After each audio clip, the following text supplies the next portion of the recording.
Hi అండి. Mister attitude Ravan part 37. అసలు నువ్వెవరు? నీ పేరేంటి? ఎక్కడ ఉంటావు అన్నది కూడా నాకేదీ తెలీదు. కానీ ఆ రోజు హోటల్‌కి వచ్చిన వాళ్ళ లిస్ట్ మొత్తం వెతికించాను. నువ్వసలు ఎక్కడా కనిపించలేదు. నిరాశతో యూఎస్ వెళ్ళిపోయాను. ఈ 3 సంవత్సరాల కాలంలో నిన్ను గుర్తు తెచ్చుకొని రోజంటూ లేదు. కళ్ళు మూసినా నీ రూపమే, కళ్ళు తెరిచినా నీ రూపమే. పాపని ఎత్తుకుని మంటల్లో నుండి నువ్వు బయటికి వస్తూ ఉన్న దృశ్యమే నా కళ్ళ ముందు మెదిలింది. ఇక ఈ 2 సంవత్సరాల కాలంలో ఎన్నిసార్లు లండన్‌కి వెళ్ళి వచ్చానో నీకోసం. ఎంత వెతికానో ఎక్కడైనా నువ్వు కనిపిస్తావేమోనని. కానీ వచ్చిన ప్రతిసారి నిరాశతో తిరిగి వెళ్ళిపోయాను. కానీ నిన్ను మొదటిసారిగా ఆఫీస్‌లో చూసినప్పుడు నా కళ్ళని నేనే నమ్మలేకపోయాను. నువ్వేనా కాదా అని. అందుకే నిన్ను మళ్ళీ నా క్యాబిన్‌కి పిలిపించుకున్నాను. నాకు బాగా గుర్తు ఉన్న ఒకే ఒక గాయం. అదే నీ ఎల్బో దగ్గర కాలిన గాయం. అది చూడగానే ఇక నా ఆనందానికి అవధులు లేవు. ఎందుకంటే ఆ గాయం నీకు ఆ పాపని కాపాడే క్రమంలోనే అయ్యింది.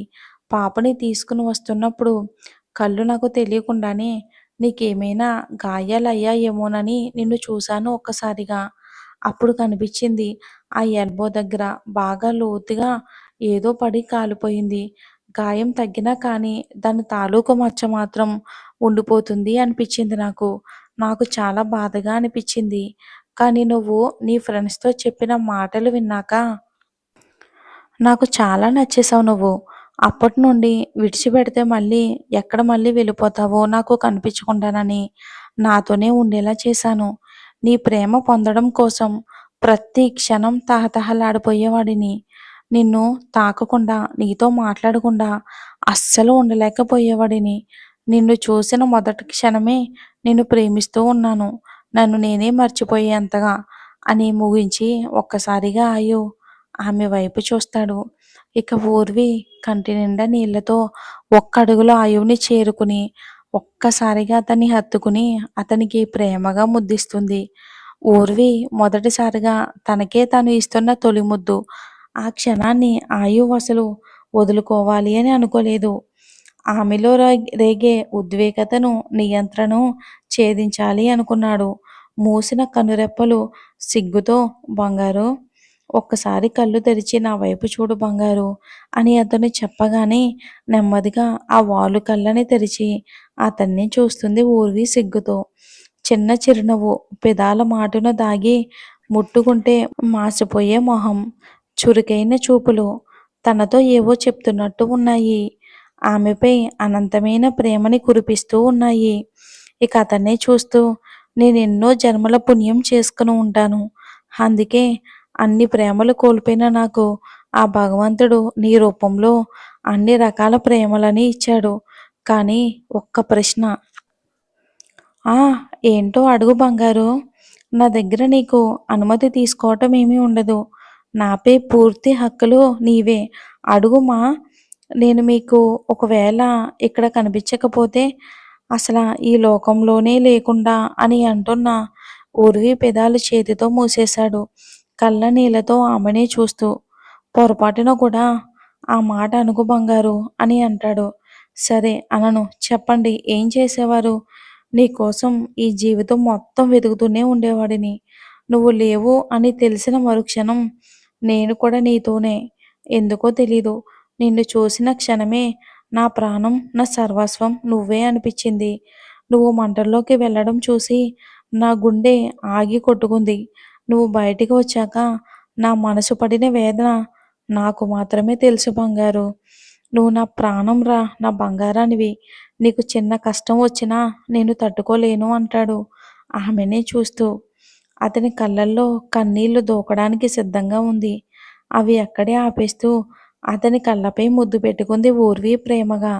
అలాగే నుదుటిపై కూడా ముద్దు పెట్టుకుంది. అతని మొహాన్ని చేతుల్లోకి తీసుకుని అప్పుడు మీరు నా పక్కనే ఉన్నా చూడలేకపోయాను. కానీ ఇప్పుడు మిమ్మల్ని చూడకుండా, అసలు మీతో మాట్లాడకుండా ఒక్క క్షణం కూడా ఉండలేను. మీకు తెలుసా? మిమ్మల్ని చూసిన క్షణమే నా మనసు మీ మాయలోనే పడింది.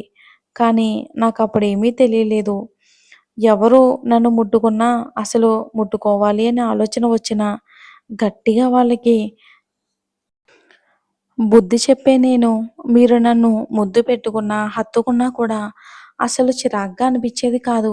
మీ స్పర్శ నాకు చాలా కంఫర్టబుల్‌గా అనిపిచ్చేది.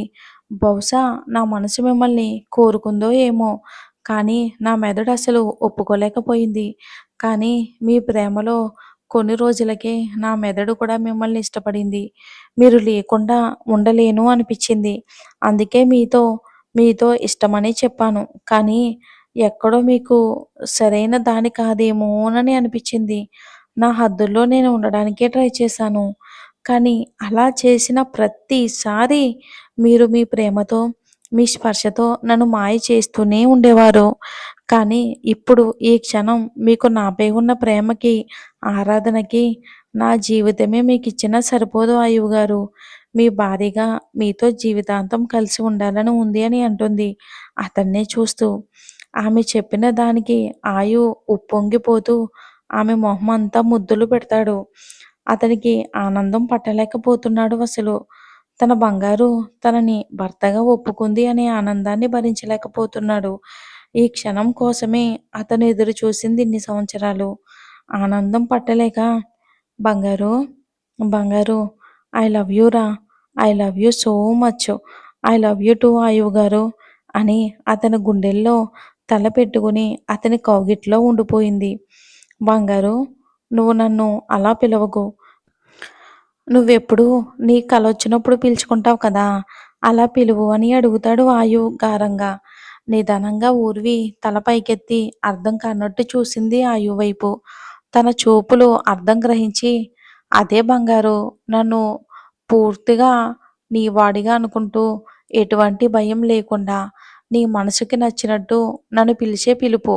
అతడలా అనగానే ఊర్వికి తనకు ఆయు అని పరిచయమైన మొదటి రోజుల్లోనే అతని అల్లరి వల్ల వచ్చే కలలో ఆయు అని పిలిచేది ఊర్వి. అది గుర్తుకు రాగానే ఆమె బుగ్గలు ఎరుపెక్కాయి. వాటిని చూసి ఆయు కూడా చిన్నగా బ్లష్ అవుతూ, ప్లీజ్ బంగారు, నువ్వు మాత్రమే పిలిచే ఆ పిలుపు నాకు నీ నోటితో ఎప్పుడూ పిలిపించుకోవాలని ఉంది అంటాడు ముద్దుగా. తన వైపు చూసి చిన్నగా తన వాలు కళ్ళు వాల్చి అని తల అడ్డంగా ఊపుతూ, భర్తని అలా పేరుతో పిలవకూడదు అంటుంది. పిలువు బంగారు, నేనే కదా! నువ్వలా పిలిస్తే నాకు నేను నీ వాడిని అనిపిస్తూ ఉంటుంది. అతడలా అడగగానే కొంచెం బిడియంగా ఉన్నా కూడా ఆయు తనకి ఎంత దగ్గరగా ఉండాలి అనుకుంటున్నాడో అర్థమవుతుంది. అది పిలుపులోనైనా కూడా. అందుకే అతని కళ్ళల్లోకి చూస్తూ ఆయు అని ప్రేమగా పిలుస్తుంది ఊర్వి. మరి ఏం జరుగుతుందో వచ్చే ఎపిసోడ్‌లో చేద్దాం. రేపు లాంగ్ ఎపిసోడ్ ఇస్తానండి. అలానే స్టోరీ నచ్చితే ఒక లైక్ చేసి మన ఛానల్‌ని సబ్స్క్రైబ్ చేసుకోండి. Thanks for watching.